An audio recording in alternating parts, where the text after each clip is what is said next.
بسم اللہ الرحمن الرحیم۔ السلام علیکم، بنت ہوا چینل میں خوش آمدید۔ اللہم صلی علی سیدنا محمد وعلی آل سیدنا محمد وبارک وسلم۔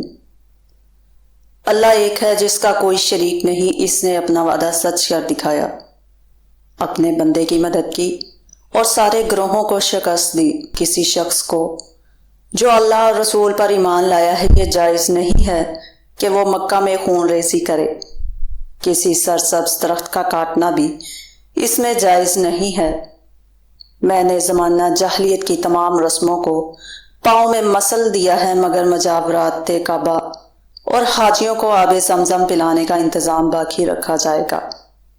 اے گروہ قریش، تم کو اللہ نے جاہلیت کے تکبر آبا پر فخر کرنے سے منع فرما دیا ہے۔ کل آدمی آدم علیہ السلام سے اور آدم علیہ السلام مٹی سے پیدا ہوئے تھے۔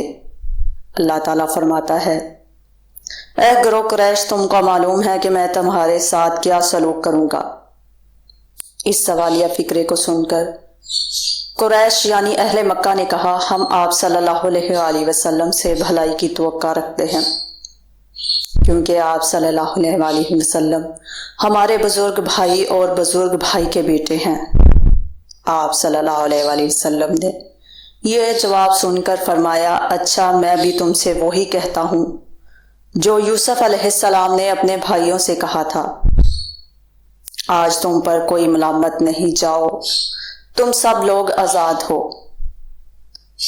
اس خطبے سے فارغ ہو کر آپ صلی اللہ علیہ وآلہ وسلم کوہ صفا پر جا بیٹھے اور لوگوں سے اللہ اور رسول کی اطاعت کی بیعت لینے لگے۔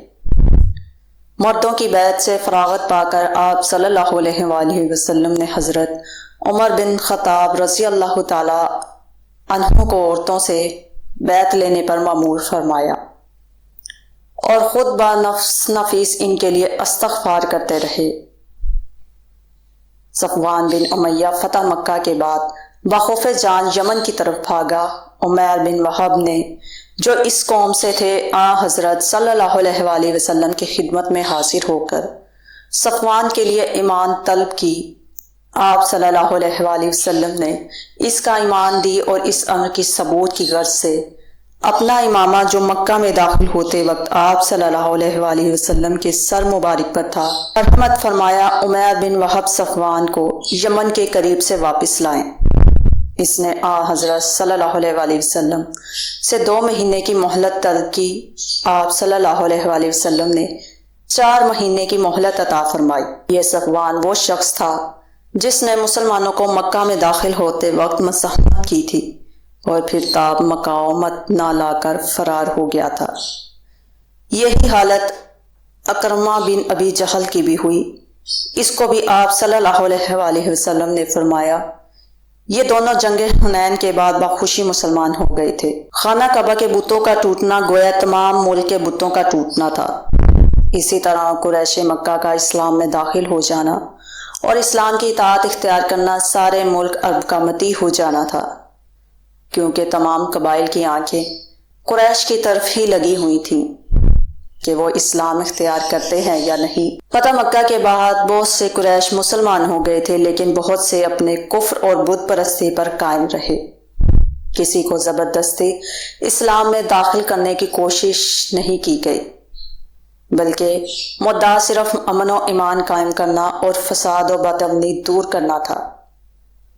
چنانچہ اب وہ خدشہ باقی نہ رہا اور لوگوں کو مذہبی آزادی حاصل ہوئی۔ اس مذہبی آزادی کی حالت میں بت پرستوں کو اسلام کے مطالعہ کرنے اور سمجھنے کا موقع ملا اور وہ یک کے بعد دیگرے بہت جلد باخوشی اسلام میں داخل ہوتے گئے، یہاں تک کہ تھوڑے ہی دنوں میں سب اسلام قبول کر لیے۔ فتح مکہ سے فارغ ہو کر آپ صلی اللہ علیہ وآلہ وسلم نے شہر مکہ میں منادی کرائی کہ جو لوگ مسلمان ہو گئے ہیں وہ اپنے گھروں میں کوئی بت باقی نہ رہنے دے۔ پھر آپ صلی اللہ علیہ وآلہ وسلم نے نواح مکہ کی مشہور بتوں کو توڑنے اور بت خانوں کے منہدم کرنے کے لیے چھوٹے چھوٹے دستے روانہ کیے۔ حضرت خالد بن ولید رضی اللہ تعالی عنہ کو 30 سواروں کے ہمراہ روانہ کیا کہ بنو کنانہ کے بت ازا نامی کو، جس کا استحان ایک نخلستان میں تھا، جا کر منہدم کریں۔ حضرت خالد بن ولید رضی اللہ تعالیٰ عنہ نے جا کر ازا کو پاش پاش کر دیا اور اس کا مندر مسمار کر کے زمین کے برابر کر دیا۔ حضرت عمر بن عاص کو بنی حزیل کے بت سوا کو توڑنے اور مسمار کرنے کے لیے بھیجا گیا۔ حضرت عمر بن عاص رضی اللہ تعالیٰ عنہ جب مندر کے قریب پہنچے تو پجاری نے کہا کہ تم کیسے قادر ہو سکتے ہو؟ حضرت عمر رضی اللہ تعالیٰ عنہ نے کہا کہ تم دیکھتے جاؤ، یہ کہہ کر مندر میں داخل ہو گئے اور بت کو پاش پاش کر دیا۔ پجاری اس وقت بت پرستی سے تائب ہو کر مسلمان ہو گیا۔ حضرت سعد بن زیدہ شبلی رضی اللہ تعالیٰ عنہ کو منات نامی بت کے توڑنے کے لیے مقام قدید کی طرف بھیجا گیا۔ وہاں کے پجاری بھی یہ یقین رکھتے تھے کہ مسلمان کے بت توڑنے پر ہرگز قادر نہ ہو سکیں گے، مگر انہوں نے دیکھ لیا کہ مسلمانوں نے جاتے ہی اس کو توڑ پھوڑ کر مندر مسمار کر دیا۔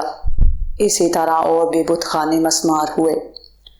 اس کے بعد بعض قبائل کی طرف تبلیغ اسلام کے لیے آپ صلی اللہ علیہ وآلہ وسلم نے وفود روانہ کیے۔ حضرت خالد بن ولید رضی اللہ تعالیٰ عنہ بنو حزیمہ کی طرف بھیجے گئے۔ ان کو قتال سے منع کر دیا گیا تھا، لیکن وہاں اتفاقاً حضرت خالد کو جنگ کرنی پڑی اور بنو حزیمہ کے چند آدمی مقتول ہو گئے۔ ان کا اسباب مال غنیمت کے طور پر خالد بن ولید رضی اللہ تعالیٰ عنہ جب لے کر واپس مکہ میں پہنچے تو حضرت صلی اللہ علیہ وآلہ وسلم نے اس واقعے سے اظہار افسوس فرمایا۔ بنو حزیمہ کا مال و اسباب اور اس کے مقتولین کو خوں بہا حضرت صلی اللہ علیہ وآلہ وسلم نے حضرت علی رضی اللہ تعالیٰ عنہ کے ہاتھ حزیمہ کے پاس واپس بھجوایا۔ فتح مکہ کے بعد آپ صلی اللہ علیہ وآلہ وسلم مکہ مکرمہ میں 15 روز تک مقیم رہے اور نماز سے برابر قصر فرماتے رہے۔